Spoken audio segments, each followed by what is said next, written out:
Commissioner Stanford, congratulations. Thank you. How are you feeling? Good. Excited. Ready to continue to move things forward. It's a changing of the seasons, and just ready to get to work and continue working in the ways that we have been. And so, just excited. And you're stepping into this top cop position at a tough time for the department. Former Commissioner Danielle Outlaw announced her resignation just days after we all saw that video, body camera footage of one of your former officers firing shots, several shots, killing Eddie Irizarry within seconds of approaching his vehicle. How is the department working to rebuild and maintain the trust within the community after an incident like this? So it's never an easy time to step into the leadership role in an organization, particularly in policing. In terms of, you go back over the past few years, some of the incidents that have happened across the country, and the strain on the relationship between police and communities across this country. And so it's always never the right time, if you will, or never the perfect time. With that being said, we've continued to work with a number of different communities throughout this city, with all communities, and we'll continue that work. There's always the situations where you have an incident that can, damage relationships or put a strain on them. But the reality is, you have to do the work every day, and so that communities understand what you're doing, what you're about as an organization, and that's what we try to do. And we're going to keep trying to do that to make sure that folks in this city understand that we are here to provide a service. We are here to be a part of the communities throughout this city, not to be against any community in this city. And so that's pretty much in terms of how we're going to continue to move things forward. And today, all charges were dropped. Now that you're in this leadership position of power, would you consider rehiring Mark Dow? So I don't have that ability, in the sense that there's a process. Anytime someone is fired from this department, they go through an arbitration process, and ultimately someone makes that decision. And then we, as an organization, that's something we have to deal with on the back end. But as you know, that there's still an open investigation internally. There's still a civil litigation that's taking place against the city. And again, we don't know if today's proceedings are the end of the criminal proceedings. And so that remains to be seen. And so that's not a process that I would be, at this point in time, not something that would be at my feet, so to speak, at this point in time. There's still a number of different things that have to take place in that process. But if that is something that that individual is looking to do, there's a process which will go through arbitration. In your opinion, should he be considered, even if everything, the legal process did resume, should he be considered for rehiring? Well, again, because it's still an active internal affairs investigation, still litigation against the city, I'm limited as to how I can respond to that. But there's a process, and essentially we are bound by that process. Sometimes whether you agree or disagree, and so that's kind of where we're at with that situation.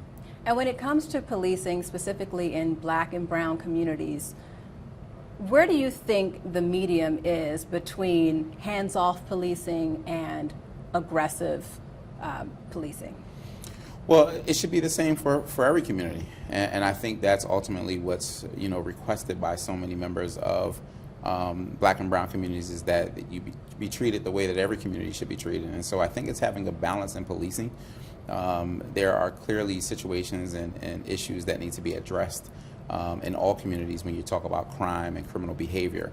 But there's also the expectation and quite frankly the responsibility on us to make sure that we are treating people with the level of dignity and respect that they deserve as human beings. And so I think there is a legitimate balance between holding law enforcement accountable, as well as holding people that are committing crimes and criminal acts accountable as well. And so there's a balance, and you can do both. And I think we are there as a department, continue to work to make sure that we remain in that space and understanding that you can do both. You can make sure that you have training and policies that fall in line with best practices, but also ensuring that you are taking a firm approach to fighting crime. Because at the end of the day, everybody in every community across this city, they want to feel safe.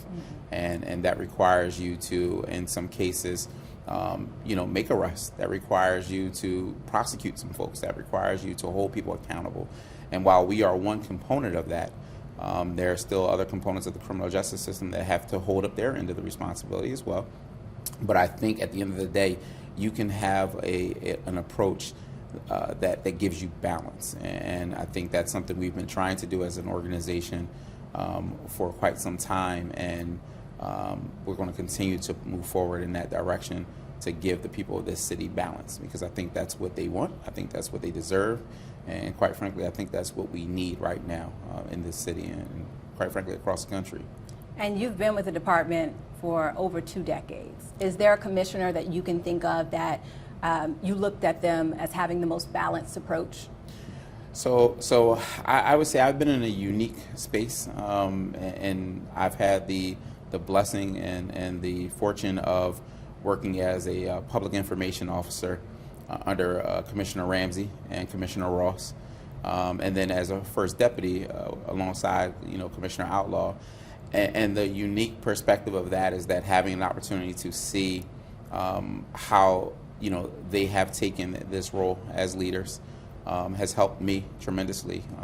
Going back to as a public information officer, watching some difficult times, watching how those things were handled by, at the time, Commissioner Ramsey, Commissioner Ross, prepared me for my role, in which Commissioner Outlaw tapped me to be the first deputy. And then working alongside her over the past year, you combine that along with working alongside and working under many of the deputy commissioners.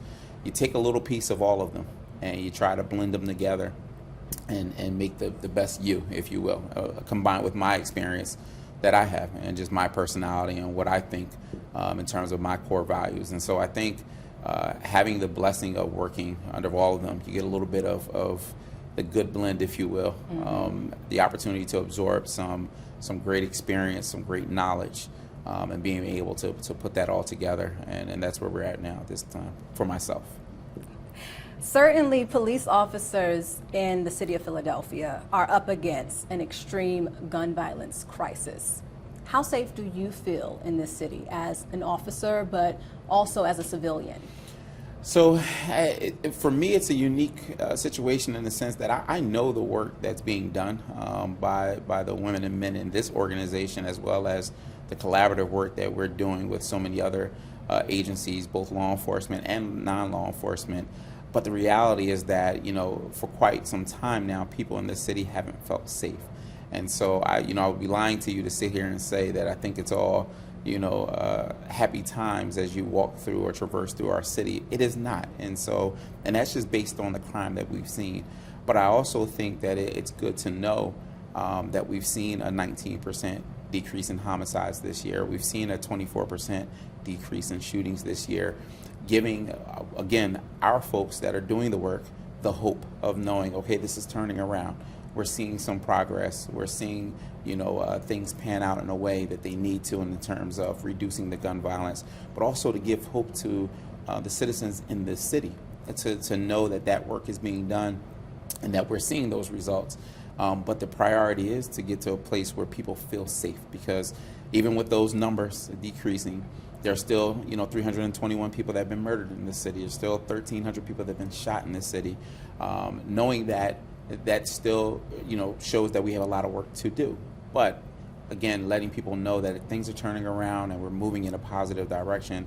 But ultimately, the goal is to, have folks feel safe each and every day. And again, that's the goal. That's what it's been, and that's what we're going to keep pushing forward. And because again, our work isn't done until people not only are safe, statistically, but are safe in terms of how they feel when they can go outside and kids can play without worrying about gunshots, where folks can go and have a night out on the town and not worry about being carjacked. That's ultimately what we're trying to accomplish as an organization and as a city. So honestly, when you are not in uniform, do you feel safe? Do you feel that your family is safe? Well, I'll say this in the sense of, talking to my family. They see the things that are happening on the news, and they're concerned always, right? And if and I've said this before, if my parents go out, my mother goes out, and she's not safe, she doesn't feel safe, that means we've got a lot of work to do. And I think that there are a number of mothers across the city that don't feel safe, whether it's for themselves or don't feel safe for their kids, right?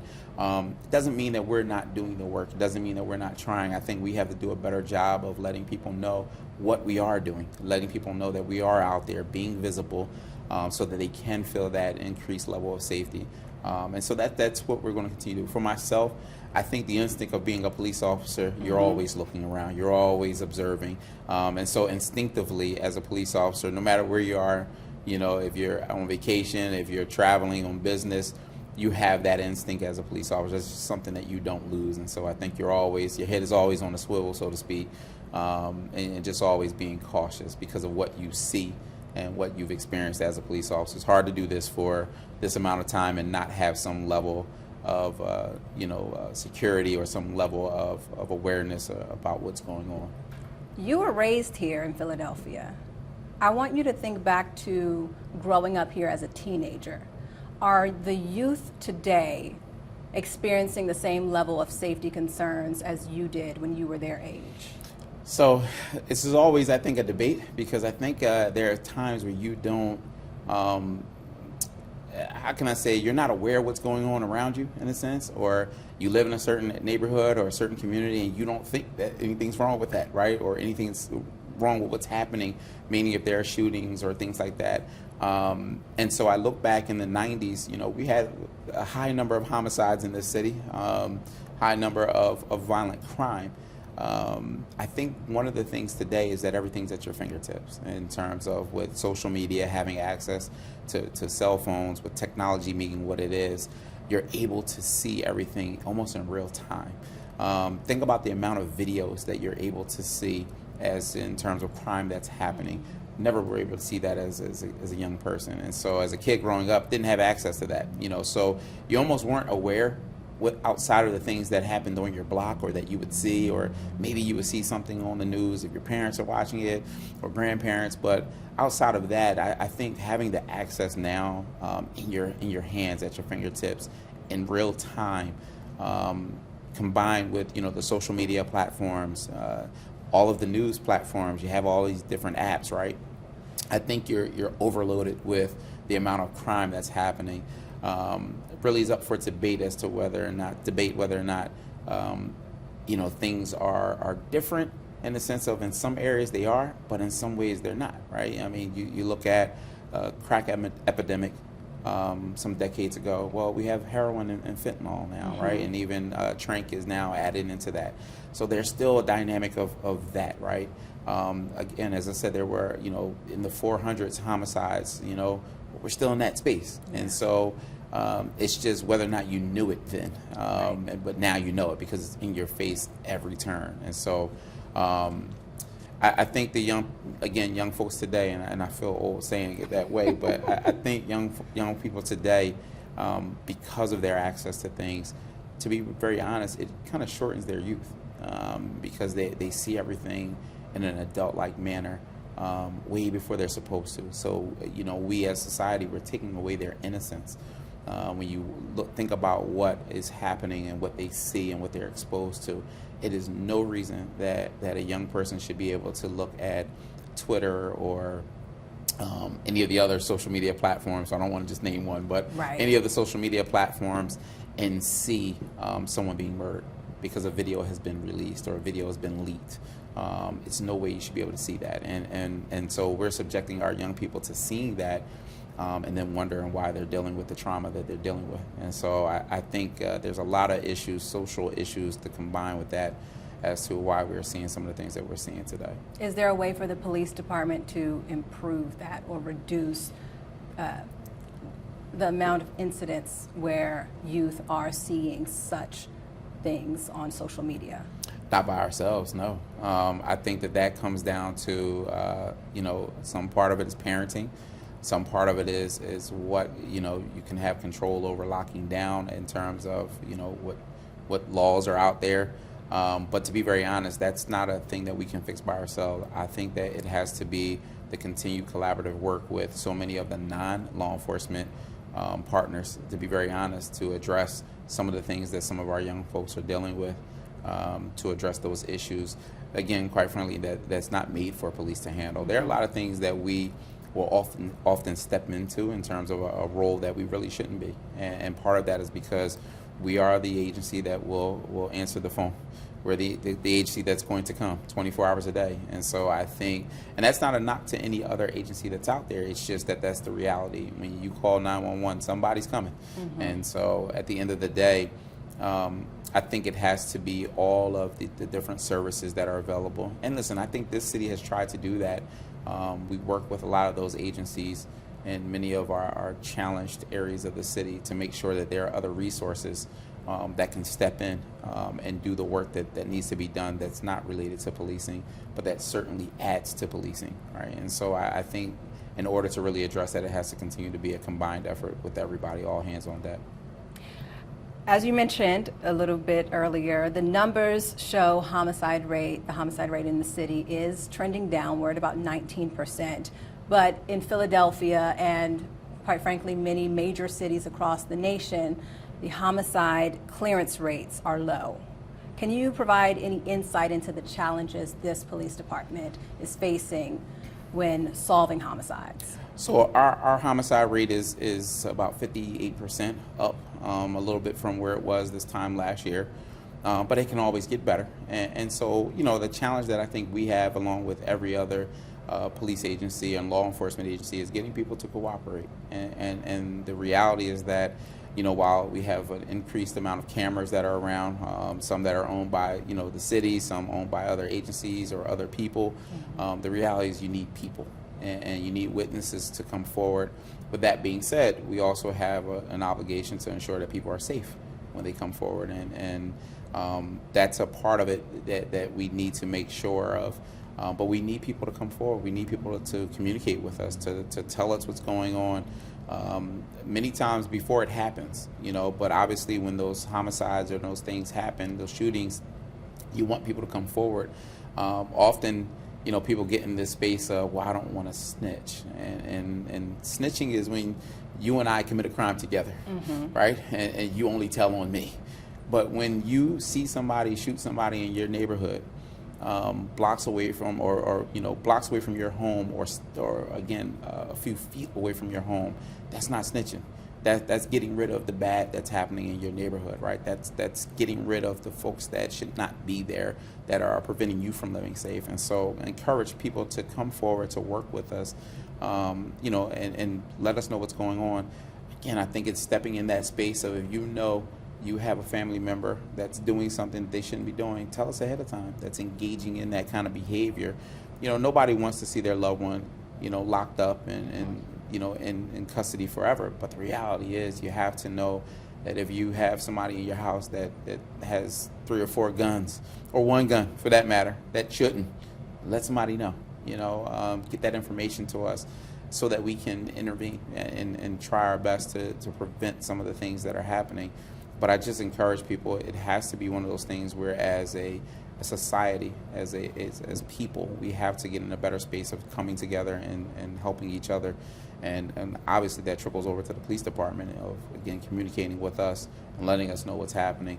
It may sound like a fairy tale, but that's the reality of what has to happen. And so we're looking at some ways to work with some other entities as to figuring out the best way to protect people as well when they do come forward, because that's a legitimate concern, and we have to be mindful of that.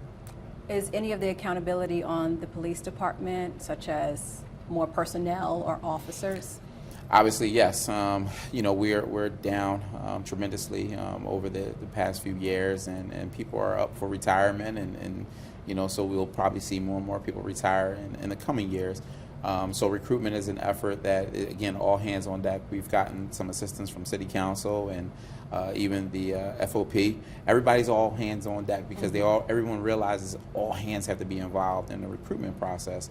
And even amongst us as an organization, you know, with our folks here having the pride in this organization, the pride in what we do, knowing that we're supported, because again, who wants to join the profession if no one supports them, right? Yeah. And so that's why I say it's all hands on deck. But yeah, we just had a class going last week, 93 new recruits. We're going to continue, recruitment efforts. We have a sign-up, open enrollment type of sign-up period starting on October 2nd, and that will run through November. And so we encourage anyone that is interested in this profession to sign up with us. But yes, that's one big part of it. But we also have to be mindful that, with any amount of officers that we are able to add to this organization, we also can't make it a police state, right, where we are now taking over neighborhoods. And so it's that balance, going back to that question earlier, is having that balance and having people in every neighborhood get involved. Because ultimately the neighborhood belongs to the people that live there, the people that work there, the people that have ownership in that community. And so it's having that balance of making sure that we are hiring to make sure we have enough to replenish the force and our resources, but to make sure that we are utilizing that personnel properly.